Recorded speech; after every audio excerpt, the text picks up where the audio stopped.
burning question powered by Timex, Havels Fans and Sharda University.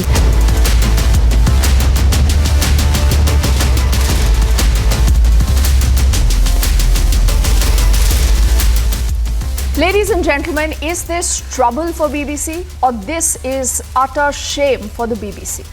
The BBC, the British broadcaster that was set up in the year 1922 but not new when it comes to its good share of controversies. But why would you want to believe that the BBC wants to create a particular narrative against India, against the Indian Prime Minister, against our judiciary?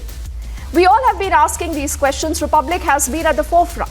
But it's only now that this entire matter, ladies and gentlemen, has reached the courts. The courts today have issued notices to the BBC to reply to how did it believe that it has information and substance and truth to be able to release the kind of documentaries that it did. Yes, that's got to be the burning question that we deep dive into just a moment. I'm Deepthi Sachdeva. First up, the headlines on top of it. It's a historic moment for Jammu and Kashmir as it is hosting the G20 event with several foreign delegates in Srinagar tonight. It's a big win for Naya Kashmir as Srinagar is hosting the biggest event after the abrogation of Article 370. This is the last leg of his three-nation tour. The Prime Minister lands in Sydney earlier. It's a mega event with the Indian diaspora planned for tomorrow. The Modi documentary row is exploding. It's a defamation suit against the BBC in the Delhi High Court. The matter now to be heard in September. ऐसे school कायम करो कि जो लड़कियों के अलग हों, लड़कों के अलग हों. The Jamia chief is stoking that huge controversy with that polarizing comment. He says, and I quote him, establish separate schools to stop conversion, unquote. हमने ये कहा है जो एग्जिस्टिंग मैकेनिज्म है आपका, जो एग्जिस्टिंग प्रोसीजर है, आप उसको फॉलो करिए. हमने कोई एडिशनल प्रोसीजर नहीं लगाया है. The RBI governor is allaying fears on the withdrawal of the 2000 currency notes. He says it will continue to remain legal tender.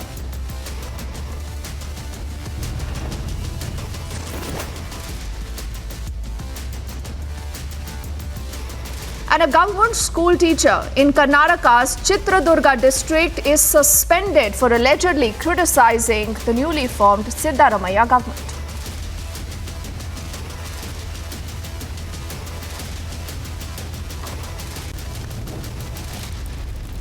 And this is about the BBC. Remember, like I just said in our opening comments, that the BBC that was set up in the year 1922 essentially, remember, operates according to certain charters. Now, this is a public broadcaster. The BBC has done a lot of stellar work, as a lot of people remember. But the BBC also, remember, has a very, very fair share of controversies. But before I come to that, the BBC now, ladies and gentlemen, has just two choices. What really are these choices? Either it apologizes, it says that it expresses regret, it is remorseful for what it has done. It has passed off what many have been calling is just a quote-unquote opinion piece as a documentary. And it accepts that we had an agenda, we failed in that agenda. If the agenda was also to grab eyeballs, to grab attention, it possibly has done that. But the other choice that the BBC also has now is to face a defamation in the Indian court. But what will the BBC do? Now, I just want to jog your memory to tell you that it's not the very first time that the BBC has been stuck in this controversy. Not the very first time that the BBC would be apologizing for an interview, for its work, or for its documentary. Do you remember the famous Diana interview? Now, this is that Diana interview where she apparently spoke about her failed marriage. But this became so controversial, it became so difficult for the BBC to defend that ultimately the BBC, and listen very carefully, it had to apologize. The BBC lied to get that interview. The BBC apologized for that interview. It was the BBC chief And look at what the BBC said. Allow me to quote from this report that dates back to 2022. Now, this report says that the BBC fell short of the high standards of integrity and transparency which are its hallmark. Another thing it said about the reporter that got this interview is that this reporter used deceitful means to gain access to Princess Diana, including allegedly forging documents. That is how the BBC got that interview, but that is also how the BBC was put to shame. It apologized. But when it comes to India, why does the BBC believe that it can shoot and scoot? It can get away by defaming the country, by defaming the judiciary, by defaming the Prime Minister. That's going to be a burning question tonight. Let's first bring up the entire story that has details of what the court has said, what the plea wants, and then we'll ask our panelists whether they believe the BBC would apologize. The Delhi High Court has issued notice to the BBC in a defamation case filed by Gujarat-based NGO. The British Broadcasting Corporation has been sued for rupees 10,000 crore for its two-part docu-series on Gujarat riots. The petitioners have stated that the documentary cast a slur on India's reputation and that of its judiciary and the Prime Minister. It was clear that the docu-series was made with an intention to mislead, insinuate and defame. Now, this is very crucial to understand because he also says this includes the judiciary. This also includes the insinuations that were made against the Prime Minister. All this keeping in mind, it's very, very critical to see that when this was argued, the court has now issued summons. The case is going to come up in September, but it's also going to be seen as a blow for the BBC because we are seeing that this particular documentary that was cast had cast a slur on the entire nation. BBC has been actually to some extent engaging in this kind of campaign. Even the timing was extremely motivated. So you had the timing of the G20 ascendancy, you had the time Rishi Sunak became the Prime Minister of England. And keeping all this in mind, and of course the treaty which is to come around between India and England. I mean, so many things were on the table. Will BBC pay up for peddling fake narrative? That's the burning question tonight. Bureau Report, Republic TV.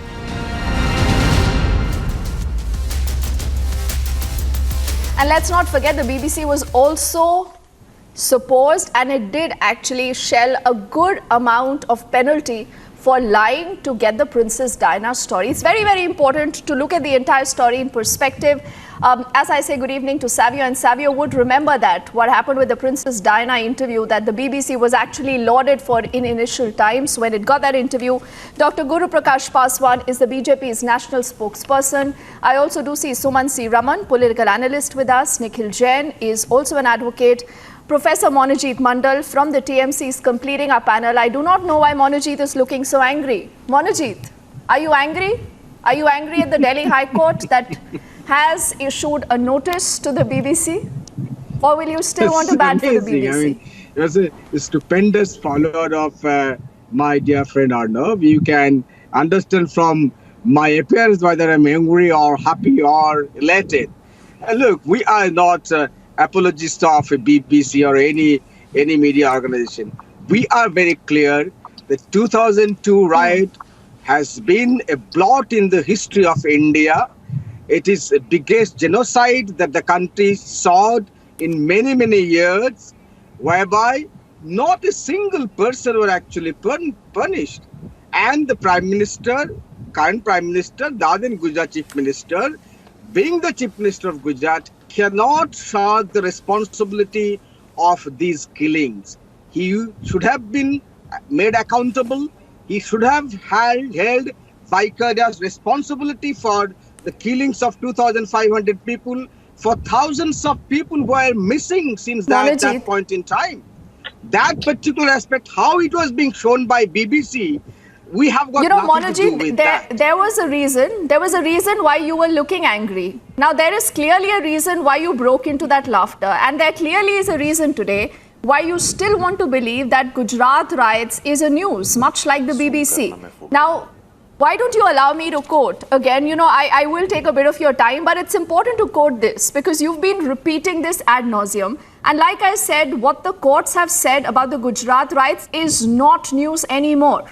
It's news for the BBC and it's news for you right now. But still, the question that the Supreme Court was looking at, the question was, were the riots the result of a larger conspiracy? And allow me to quote from what the judgment says. It said, the SIT has found no conspiracy, no material was discovered pointing towards any meeting of minds. It said then the riots across the state had taken place spontaneously. And before this, you had an SIT, the SIT that was formed by the Supreme Court, Monojit, that gave a clean chit to the then Gujarat Chief Minister. And we must also tell our viewers that all this happened when you had a Congress government at the center. Can I respond? So by the same logic, when there is a slightest what is there issue to respond that is to happening in Bengal, you will say that the state government is responsible. My dear madam, here 2,500 people were killed. How it happened, why it happened. Monojit, you might decide to be too clever by half, but that does not work at least on Republic. I'll promise you that. This does not work on Republic. It's not going to work in the country anymore. No, I should get Guru to respond to that immediately before I get both Nikhil and Sumant and then also Savio. Guru Prakash. Does not matter. Guru Prakash, the point is the story is about the BBC. That was the fact of history. No. Monojit, why do you want to digress the debate?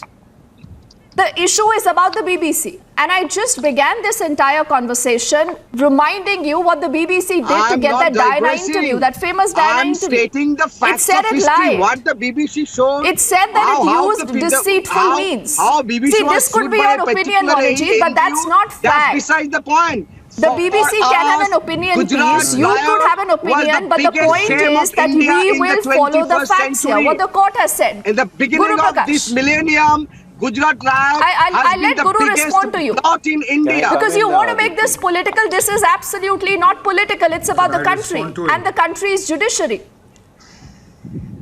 Yes, Guru first and then Savio. Yeah, thank you so much. Thank you so much. We have to understand a couple of things, Deepti, that 2023 is a very crucial year. It's a very significant year from India's point of view. We are hosting the G20. We are the 5th largest economy. We are hosting the Shanghai Cooperation Organization. The respect for India worldwide is growing exponentially.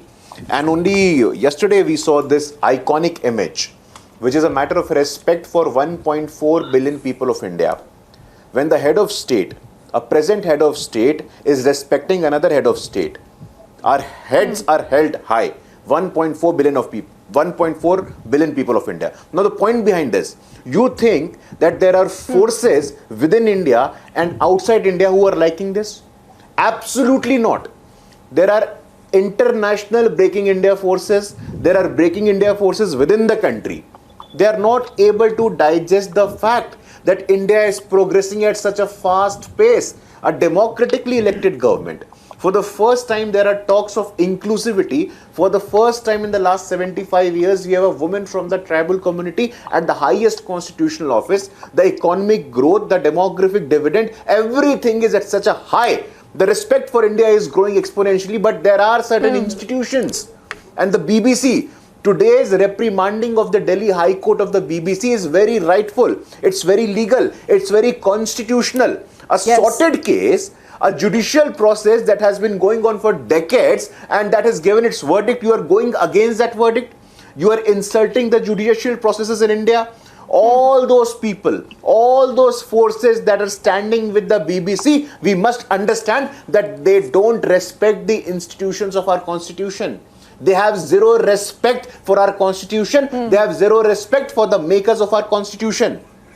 Now, these are the same people, these are the same section who are constantly raising question marks. Who are you? Who is the BBC? Is the BBC a higher authority than the Supreme Court of India? Is the BBC a higher constitutional authority? I want to ask my friends on the other side of the aisle tonight. Who has given this legitimacy to the British Broadcasting Corporation? Okay, Guru, you've asked that BBC straight as question. an institution is not respected, not trusted. Let's get the first response, Guru, from all our panelists. Then I'm going to come back to you. Nikhil, do you want to respond to what Guru said? Do you believe in the Supreme Court, or should we believe in what the BBC says? See, first of all, Deepthi, India for the first time has a tribal woman president. The president who is by the constitution a part of the parliament. Yet when a new parliament building is being inaugurated, it is not the president but the head of the government who's inaugurating. You love to do this, huh? Nikhil, you love to do this. That's said and done. That's said and done. Let's stick to out of syllabus, but we will do it because we don't know the answer to this question that Guru has asked. No. Not fair. Deepthi, I have the answer You know, we to have this question limited time. and it is a multi-pronged answer. We have limited time, Nikhil, but this is also an equally important question. Let's just talk about the BBC. because you're in the opposition, you will question the government and absolutely everything is fine. But some things are above politics, no, Nikhil? This is about the pride of the country. I mean, for a moment, Nikhil, think that if any Indian broadcaster would have put out a documentary on the Kohinoor, on the many royal battles within the royal family, do you think the UK and the BBC would have remained quiet? I am damn sure they would have supported this documentary. If you I mean, come on, for a change, Nikhil, speak as an Indian. Not as a politician, please. See, Deepthi, these allegations, these levelling allegations that anybody who speaks about Prime Minister Modi or the BJP or the functioning of the government is anti-Indian. No, it's not about the Prime Minister. No, Nikhil. I am an Indian citizen. The point is you make it about the Prime Minister, much like what Monojit has said. You make it about Narendra Modi because you believe that for the sake of opposition you have to oppose it. But it's also about what the Supreme Court has said. Nikhil. Does not mean I'm any less Indian than you or him or anybody else. I am talking about the document. Nikhil, I asked you a simple question. What Guru said, do you believe the BBC or you believe the Supreme Court? The Supreme Court did not pass a verdict to the effect that Prime Minister Modi was not at all involved in the riots. They could not simply find sufficient evidence. What the BBC has done is took to the ground, spoken to people. What are you saying, Nikhil? You yourself are a lawyer. You yourself are a lawyer. If there is no evidence, the court finds no evidence, the court says, and I just quoted that, but I will put that out again because it's important, remember, to again and again reiterate these two lines. It said that the SIT has found no conspiracy, no material was discovered pointing towards any meeting of minds. Nikhil, have your glass of water, but important not to misquote what the Supreme Court has said. Why? Because you want to defend the BBC tonight. Nikhil, don't do that. That's a slippery slope you're getting into. I will allow Suman to come in quickly, then Savio. Please bear with me, Savio. Suman, should Nikhil and Monojit be allowed to misquote the Supreme Court? The Supreme Court finally also said the riots across the state had taken place spontaneously. You'll have to let me speak. You're levelling allegations against me. You're calling me anti-Indian. You're saying that I'm misquoting the court. At least let me speak and complete what I'm saying. Nikhil, give me a moment. Let Sumant come in. Let Sumant come in, then I'm going to come back to you. Sumant. Deepthi, sure. I think the interesting part would be to see how BBC reacts.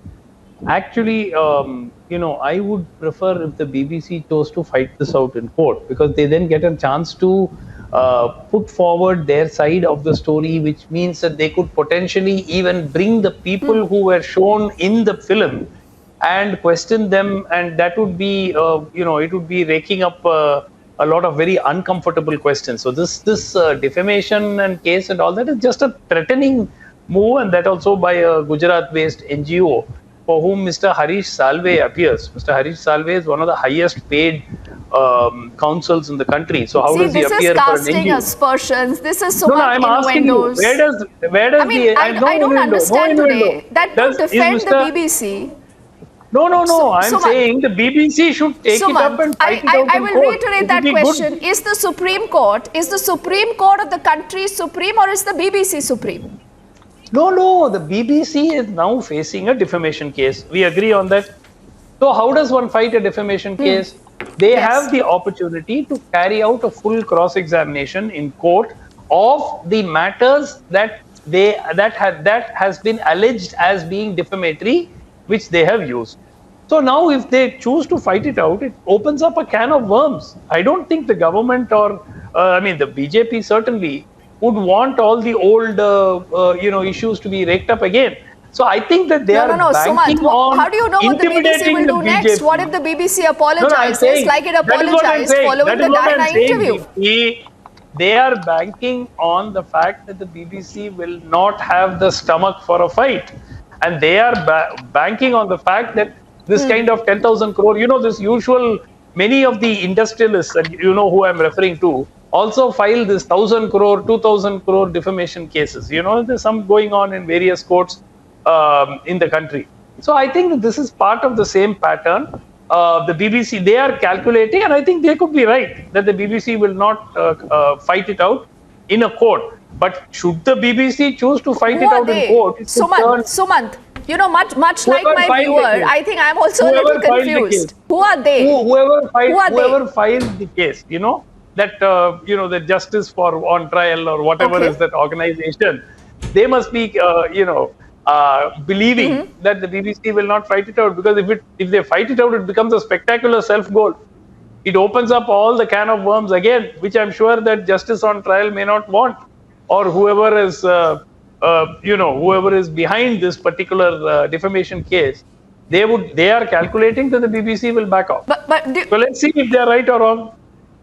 Okay. Before I go to Savio, I just want to ask you one follow-up question. Do you really believe in the journalism of the BBC, Sumant? You believe in the illustrious record of the BBC?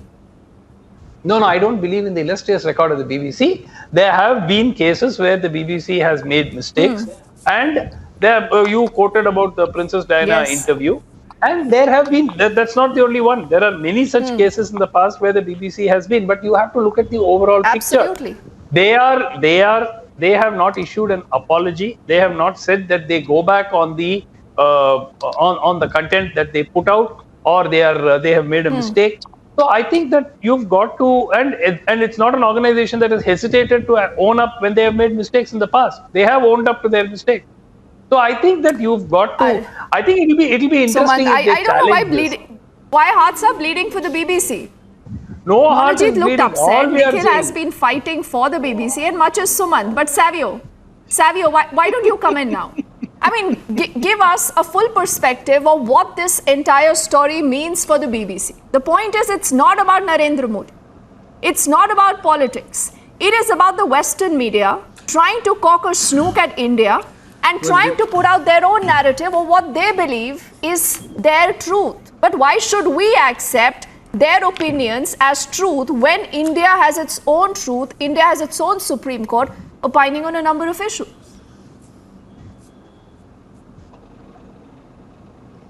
So let's look at the entire case in perspective, and I'd hope my panelist gives me the opportunities to speak.